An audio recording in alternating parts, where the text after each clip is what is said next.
Hello दोस्तों, आपका अपना चैनल एक्सप्लोरिंग एजुकेशन आपका स्वागत करता है। आज के इस वीडियो में हम अभी कुछ बच्चों ने मुझे अपने जो रेलवे का जो पेपर हुआ था उसको शेयर किया है मेरे साथ। तो अभी हम क्या करेंगे, उन क्वेश्चंस जीके के जो क्वेश्चंस आए थे उनको डिस्कस करेंगे और उससे जुड़े एक्स्ट्रा के क्वेश्चन भी देखेंगे। इससे क्या होगा, इससे आपको ये बेनिफिट होगा कि आपको ये पता चलेगा कि एग्जाम में क्वेश्चन किस तरीके से पूछे जा रहे हैं और उनसे जुड़े जो आपके जो डाउट है वो भी हम साथ साथ आपके कवर करते चले। तो शुरुआत करते हैं हम अपनी क्लास की।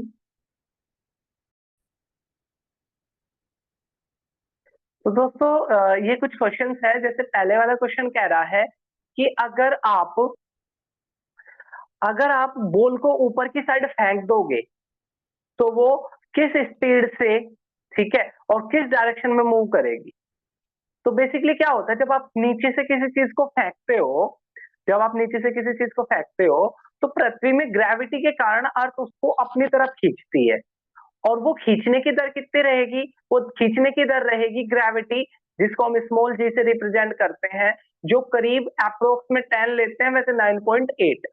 ठीक है, वैसे 9.8। और कहा नीचे की तरफ, क्योंकि पृथ्वी अपने सेंटर की तरफ हर चीज को खींचती है। अगर हम बात करें दूसरे क्वेश्चन की, दूसरा क्वेश्चन कह रहा है कि भारतीय संविधान के किस अनुच्छेद के अंतर्गत सर्वोच्च न्यायालय को अपील के लिए विशेष अनुमति देने की शक्ति प्राप्त है। यानी कि जो सुप्रीम कोर्ट है, सुप्रीम कोर्ट क्या कर सकता है, ठीक है, सुप्रीम कोर्ट क्या कर सकता है कि भाई स्पेशल अपील दे सकता है।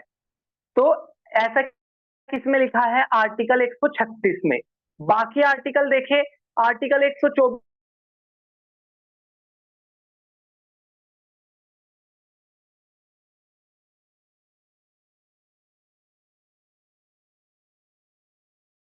के तहत भारत का सुप्रीम कोर्ट स्थापित हुआ है। तो राष्ट्रपति है वो चीफ जस्टिस ऑफ इंडिया से सलाह ले सकते हैं, किसी लीगल मैटर पर सलाह ले सकते हैं। अब हम बढ़ते हैं अगले क्वेश्चन की तरफ।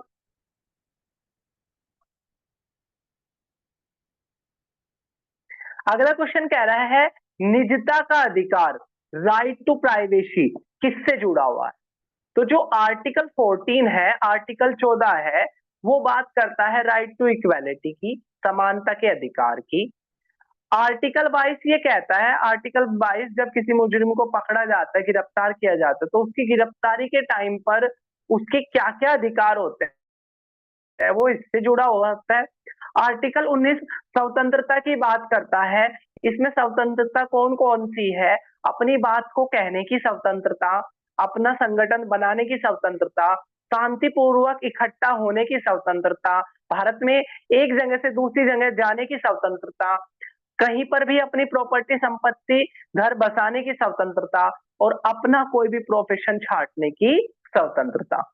और जो आर्टिकल 21 है, आर्टिकल 21 बात करता है राइट टू प्राइवेसी की, और ये पुट्टू स्वामी केस एक सुप्रीम कोर्ट में हुआ था जिसके तहत इसको किया गया था। अगला क्वेश्चन कह रहा है संघ सूची, राज्य सूची और संवर्ती सूची कौन सी शेड्यूल में है। तो शेड्यूल क्या है, शेड्यूल हमारे कॉन्स्टिट्यूशन के अंदर डिटेल एक्सप्लेनेशन है, आर्टिकल का डिटेल एक्सप्लेनेशन है, जिसको हम शेड्यूल कहते हैं। जब हमने कॉन्स्टिट्यूशन लागू किया उस टाइम पर 8 शेड्यूल थी, अब ये बढ़कर 12 हो गई है। अगर हम बात करें यहाँ पर शेड्यूल के नेम की, तो इसकी फुल फॉर्म होती है tear tears of old PM. ये 12 शेड्यूल है। इसमें पहली शेड्यूल टी टेरिटरी भारत के क्षेत्रों को बताती है। दूसरी शेड्यूल ई इमोलमेंट, ये राष्ट्रपति, उपराष्ट्रपति, governor, chief justice of India, supreme court के जज, हाई कोर्ट के जज, इनकी सैलरी बताती है। तीसरी शेड्यूल ओथ एंड अफर्मेशन, ये बताती है कौन किसको शपथ दिलाएगा। चौथी शेड्यूल आर, आर मतलब राज्यसभा, ये बताती है कि भाई किस राज्य में राज्यसभा की कितनी सीट होगी। पांचवी शेड्यूल एस मतलब शेड्यूल एरिया, यानी कि जो शेड्यूल एरिया और शेड्यूल ट्राइब का जो क्षेत्र है वो स्वतंत्र तरीके से अपने तरीके से अपना शासन चला सकते हैं। ओ मतलब अदर, छठी शेड्यूल में 4 राज्य है एटीएम में, असम, त्रिपुरा, मेघालय और मिजोरम, ये 4 राज्य हैं। एफ मतलब फेडरलिज्म। जो फेडरलिज्म है, जो 7वीं अनुसूची है, वो बताती है कि केंद्र सरकार के क्या काम होंगे, राज्य सरकार के क्या काम होंगे, और दोनों मिलकर क्या काम कर सकते हैं। तो जो ये हमारा क्वेश्चन था, संघ सूची, राज्य सूची और समवर्ती सूची। संघ सूची में वो विषय है जिन पर केंद्र सरकार काम बनाती है, राज्य सूची में वो विषय है जिन पर राज्य सरकार, स्टेट गवर्नमेंट काम बनाती है, डिसीजन लेती है, और समवर्ती सूची है जिन पर दोनों मिलकर लेती है। तो इसका जो वर्णन है वो 7वीं अनुसूची में है। ओ मतलब ऑफिशियल लैंग्वेज, इसमें 22 ऑफिशियल लैंग्वेज की बात करी गई है। एल मतलब लैंड रिफॉर्म नोवी शेड्यूल, ये बात करती है कि भाई जो सुप्रीम कोर्ट में आजादी के बाद, ठीक है, जो सबसे पहला मतलब पहले जो शेड्यूल जोड़ी गई थी वो नोवी ही शेड्यूल थी। ये कहती है कि ऐसा कोई निर्णय जो केंद्र सरकार ने लेकर नौवीं अनुसूची में डाल दिया, फिर उस पर सुप्रीम कोर्ट दखल अंदाजी नहीं कर सकता उसका, ठीक है, जुडिशियल इंटरवेंशन नहीं हो सकता। डी डी बात करता है 10वीं शेड्यूल एंटी डिफेक्शन की, दल बदल कानून, यानी कि आपने जिस पार्टी के टिकट पर चुनाव लड़ा है उसके प्रति आप लॉयल रहोगे। 11वीं अनुसूची पी यानी कि ग्रामीण पंचायत, और 12वीं अनुसूची एम यानी कि शहरी पंचायत यानी कि म्यूनिसिपैलिटी। इस तरीके से 12 होती है, इनको आप लिख लेना। अगला नेक्स्ट क्वेश्चन की तरफ बढ़ते हैं। कह रहा है 10 अक्टूबर 2024 को प्रकाशित voice of health care report के अनुसार जी आईआईटी इंदौर ने विशेष रूप से ग्रामीण और दूर दराज के क्षेत्रों में महिलाओं के लिए किस प्रकार के कैंसर का शीघ्र पता लगाने के लिए करा। तो ये ब्रेस्ट कैंसर का पता लगाने के लिए किया था। करंट अफेयर्स का क्वेश्चन है।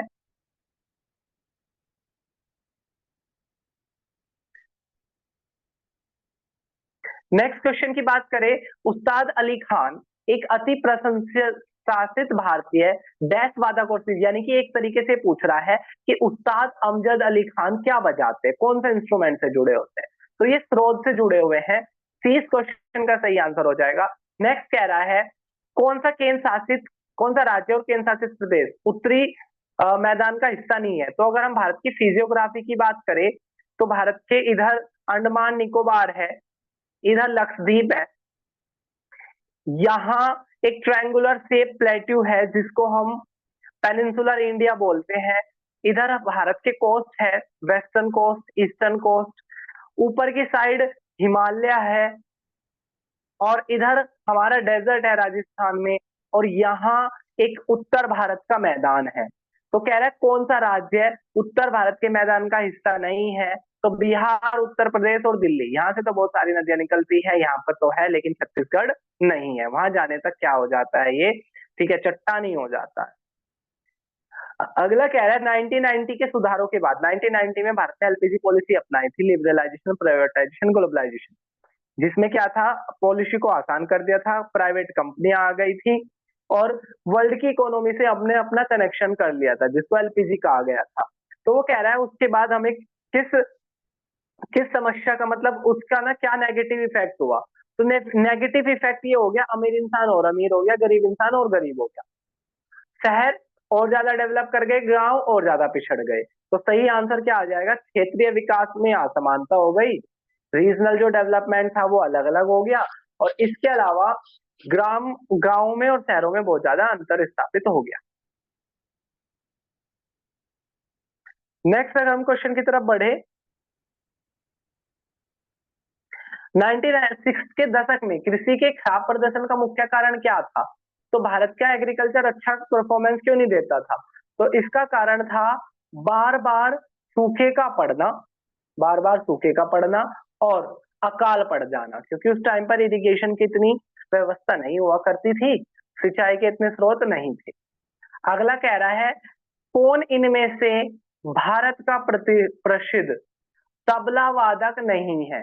ठीक है, कौन इनमें से भारत का प्रसिद्ध तबला वादक नहीं है। तो अल्लाह रखा खान है, जाकिर हुसैन है, पंडित किशन महाराज है, लेकिन हरि प्रसाद चौरसिया नहीं है। ठीक है, हरि प्रसाद चौरसिया तबला से नहीं जुड़े हैं। अगला क्वेश्चन कह रहा है जो 81 में है कि यदि एक स्प्रिंग का स्थिरांक और एक्स स्प्रिंग की इसकी आवृत्ति स्थिर विस्थापन होती है तो स्प्रिंग की स्थिर ऊर्जा क्या होगी। तो पोटेंशियल एनर्जी का एक्चुअली ये क्वेश्चन है। दो तरह की एनर्जी होती है, एक होती है काइनेटिक एनर्जी, गतिक ऊर्जा, और एक होती है पोटेंशियल एनर्जी।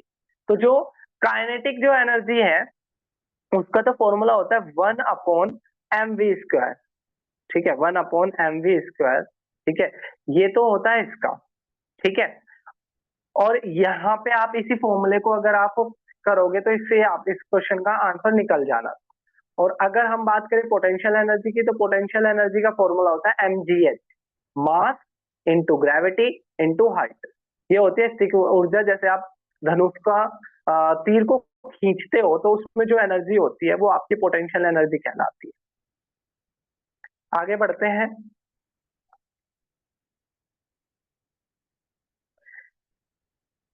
दो 2000 में किसानों को समर्थन देने और उत्पादकता बढ़ाने के लिए किसकी शुरुआत करी गई थी? तो राष्ट्रीय कृषि नीति की शुरुआत, नेशनल एग्रीकल्चर पॉलिसी की शुरुआत करी गई थी 2000 में।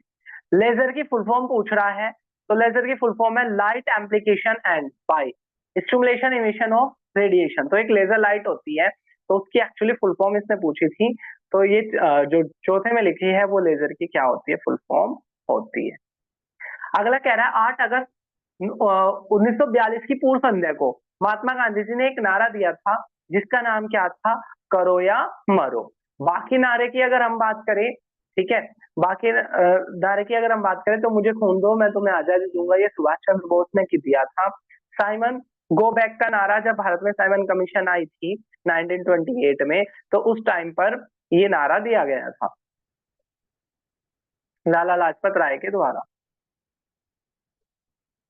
नेक्स्ट है ग्रामीण विकास मुख्य रूप से किसके जीवन की गुणवत्ता सुधार लाने पर केंद्रित है?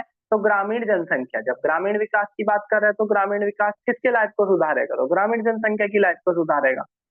भारत के महाराष्ट्र राज्य में स्थित एक महत्वपूर्ण नाभिक है, तो भारत की जो न्यूक्लियर पावर है वो आपको पता होने चाहिए। जैसे केगा जो है वो कर्नाटक में है, रावत भाटा जो है वो राजस्थान में है, ठीक है, और जो तारापुर जो है वो आपका महाराष्ट्र में है, नरोरा जो है वो यूपी में है। तो इस तरीके से ये आपको पता होने चाहिए। नेक्स्ट अगर हम बात करें भारत का कौन सा राज्य है 3 अंतरराष्ट्रीय सीमाओं से लगता है? कौन सा ऐसा राज्य है जिसकी 3 देशों से सीमा लगती है? तो ऐसा जो राज्य है वो सिक्किम है, ठीक है। एक चिकन नेक नाम की जगह है, उसके बारे में आज आपने पढ़ना है। बाकी इन राज्यों की राजधानी की बात करें तो सिक्किम की राजधानी गैंगटोक, नागालैंड की राजधानी कोहिमा, असम की राजधानी दिसपुर और त्रिपुरा की राजधानी अगरतला। नेक्स्ट क्वेश्चन की बात करें 1857 के विद्रोह के दौरान लखनऊ में अंग्रेजों के विरुद्ध किसने लड़ाई लड़ी थी? तो बेगम हजरत महल ने, ठीक है, उनके विरुद्ध लड़ाई लड़ी थी। 2024 की तिमाही Q3 में आईसीआई बैंक के कुल अग्रिम एडवांसेस में 10 वर्ष आधार पर कितनी वृद्धि हुई? तो करीब 18% की वृद्धि आईसीआई ने काफी अच्छी वृद्धि करी थी। वैदिक काल में जो वस्तु विनिमय होती थी, बार्टर सिस्टम, तो उसमें किसका प्रयोग किया जाता था? तो उसमें मवेशिया, क्योंकि जो वैदिक काल था वो पेस्टोरल सोसाइटी थी, पशु रखते थे, गाय सबसे महत्वपूर्ण थी, तो मवेशियों के द्वारा ही एक्सचेंज हुआ करता था। गोधन का बहुत ही ज्यादा महत्व इस टाइम पर हुआ करता था। नेक्स्ट अगर हम बढ़े 91 क्वेश्चन की तरफ, तो 91 कह रहा है कि केंद्र सरकार ने गोवा विधानसभा में किस वर्ग को आरक्षण प्रदान करने के लिए लोकसभा में एक बिल पेश करा? तो अनुसूचित जनजाति को करने के लिए ऐसा किया गया था। 70वें राष्ट्रीय फिल्म पुरस्कार 2024 में सबसे बेस्ट जो मूवी रही थी तो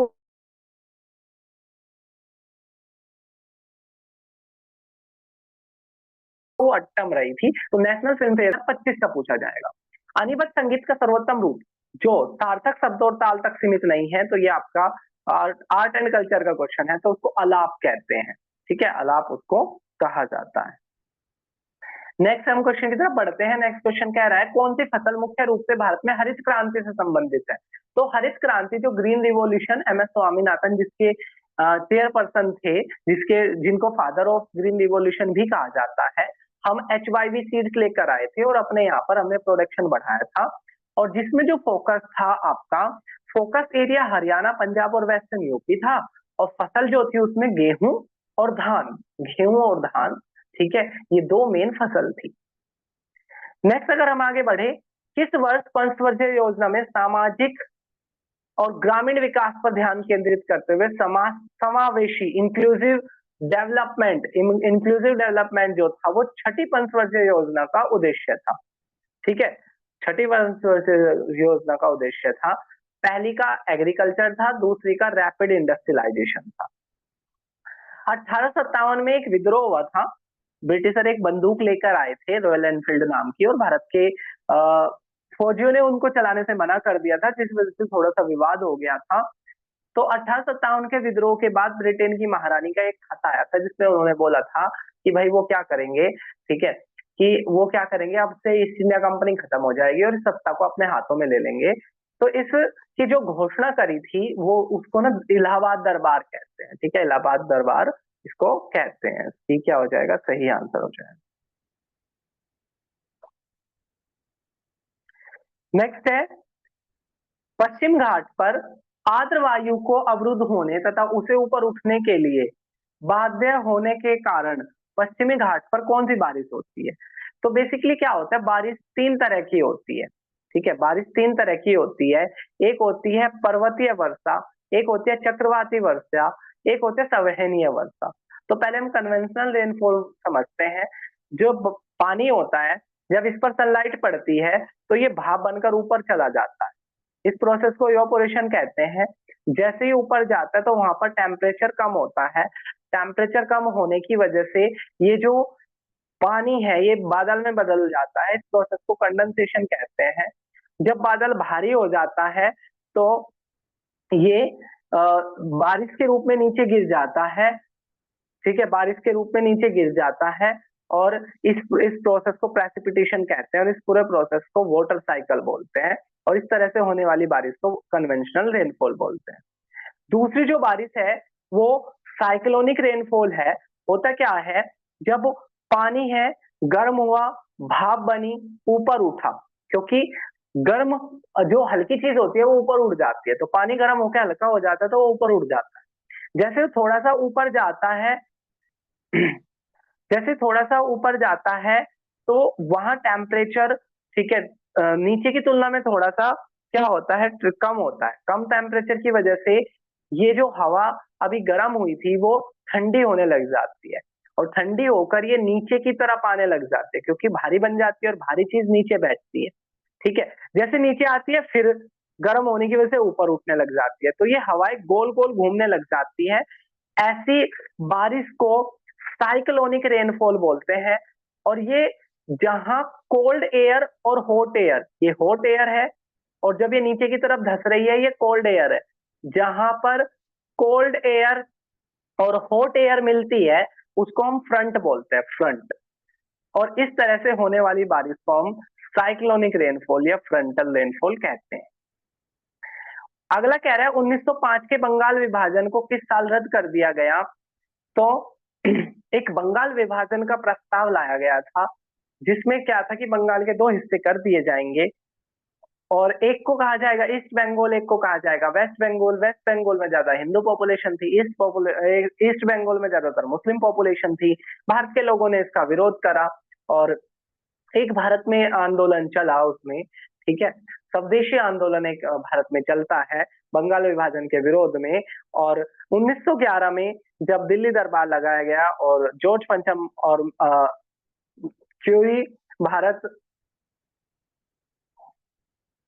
भारत घूमने आए, ठीक है, तो उस टाइम पर क्या किया गया, ठीक है, उस टाइम पर इस बंगाल विभाजन को रद्द कर दिया गया। अगला कह रहा है झूलन यात्रा हिंदू देवी देवता और राधा कृष्ण को समर्पित है।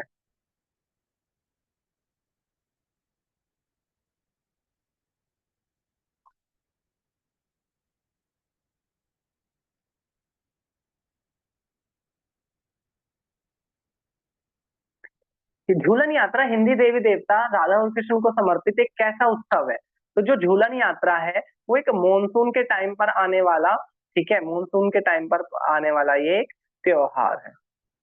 तो जिसको हमारे यहाँ पर तीज भी बोलते हैं, हरियाली तीज।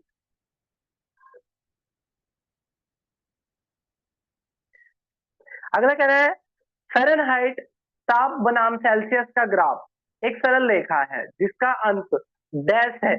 तो बेसिकली अंतर पूछ रहा है, तो फ़ारेनहाइट और सेल्सियस में ना 32 डिग्री का 32 डिग्री का अंतर होता है। अगला कह रहा है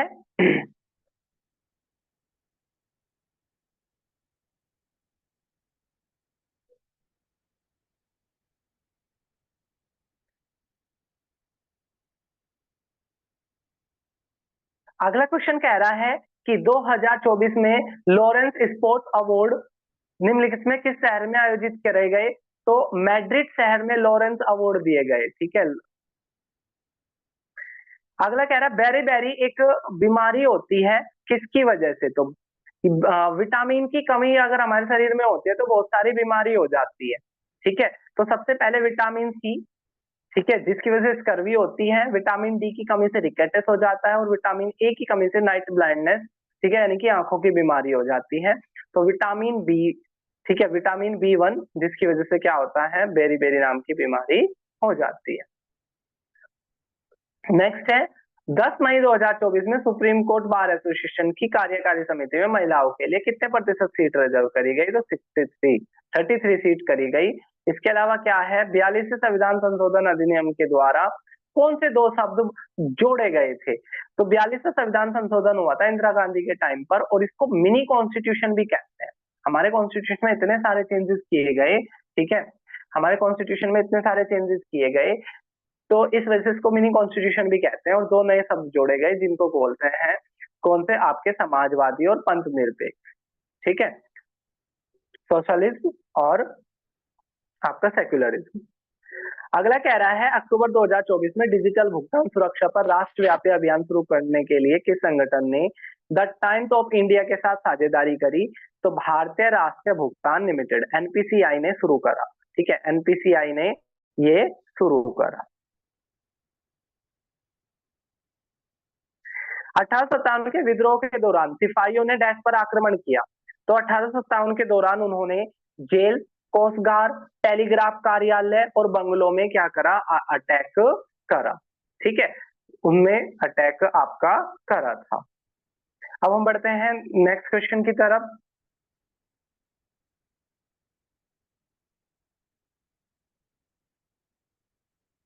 नेक्स्ट क्वेश्चन कह रहा है इनको मिलाना है। ठीक है, इनको मिलाना है। हलीवाकरा, ठीक है, हलीवाकरा, फालकर, हिरण्य, स्वर्णकर, उद्रंग, भूमिकर, शुल्क, सीमा शुल्क। तो बेसिकली क्या है, ये ना ओल्ड नेम है, टैक्स के ना ओल्ड नेम है, पुराने नाम है। ठीक है, और जो ऑलरेडी क्या है, पहले से ही मैच है। अगला कह रहा है एक आर्थिक सर्वेक्षण हुआ 2024 में, और किस चीज को इनकरेजिंग बताया गया? तो कृषि संबंधी निर्यात वृद्धि।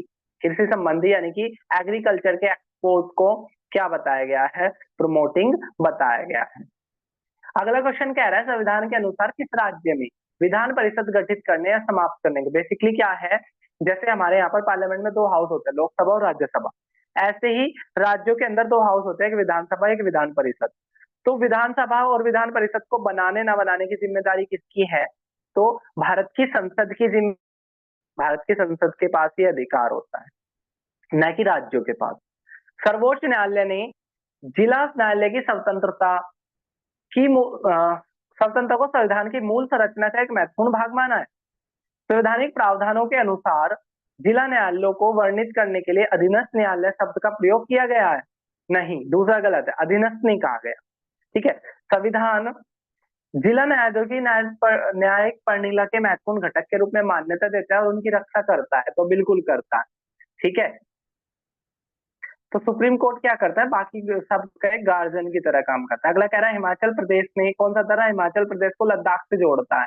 ठीक है, तो बारालाचाला, ठीक है, बारालाचाला जोड़ता है। बाकी ये आपको ये इनकी ना लोकेशन आपको पता होना चाहिए, नाथुला, जिजिला, बुमला, ठीक है, ये सारे पता होना चाहिए। ला का मतलब होता है दो माउंटेन के बीच में जो रास्ता होता है उसे ला कहते हैं। अगला कह रहा है 5,000 से कम व्यक्तियों वाली बस्ती को डैश के रूप में कहा जाएगा? तो ऐसी कोई जगह जहां 5,000 से कम लोग रहते हैं उसको गांव कहते हैं। 1 नवंबर 2024 में आयुष्मान भारत स्वास्थ्य बीमा योजना को किस आयु के, तो वो पूछ रहा है कि जो आयुष्मान जो योजना थी उसमें एज कितनी बढ़ा दी गई थी? तो पहले तो ये ना 65 थी, 60 थी, इसको बढ़ाकर 70 तक कर दिया गया था। तो ए क्या हो जाएगा, सही आंसर हो जाएगा 11 अक्टूबर 2024 में भारतीय प्रौद्योगिकी संस्थान मद्रास के शोधकर्ता ने शरीर के किस अंग के लिए एक उन्नत औषधि बनाई? तो ड्रग डिलीवरी सिस्टम बनाया था किसके लिए? आंखों के लिए, ठीक है, नेत्र यानी कि आंखों के लिए। तो इसका क्या हो जाएगा? सही आंसर हो जाएगा। अगला कह रहा है ग्रीष्मकालीन जो पेरिस ओलंपिक हुए 2024 में कौन सा देश टॉप पर रहा? तो यूएसए क्या था इसमें टॉप पर रहा। 2011 की जनगणना के अनुसार भारत में अनुसूचित जनजातियों की संख्या कितनी है? 10.4 करोड़ है, 10.4 करोड़।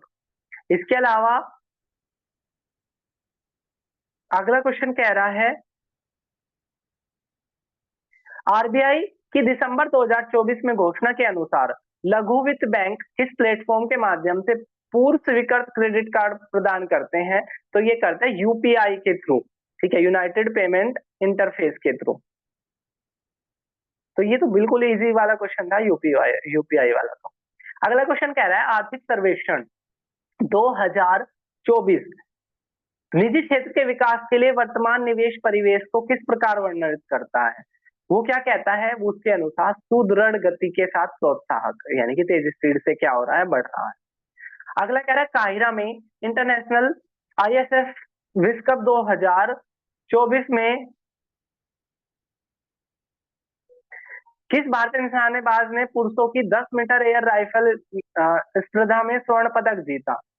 तो दिव्यांग सिंह पवार, ठीक है, दिव्यांग सिंह पवार ने जीता, ठीक है। बी क्या हो जाएगा? सही आंसर हो जाएगा। 1926 में कौन सा केंद्र शासित प्रदेश स्थापित किया गया था? 1966 में। तो 1 नवंबर 1966 को जो पंजाब प्रांत हुआ करता था उसमें से 2 यूटी बनी, एक हिमाचल प्रदेश और एक चंडीगढ़, और 2 राज्य बने, एक हरियाणा और एक पंजाब। तो ये था हमारा ये सेट। कल एक और प्रैक्टिस सेट के साथ हम इसी तरीके से मिलेंगे और आपके साथ बहुत सारे जीके के क्वेश्चंस डिस्कस करेंगे।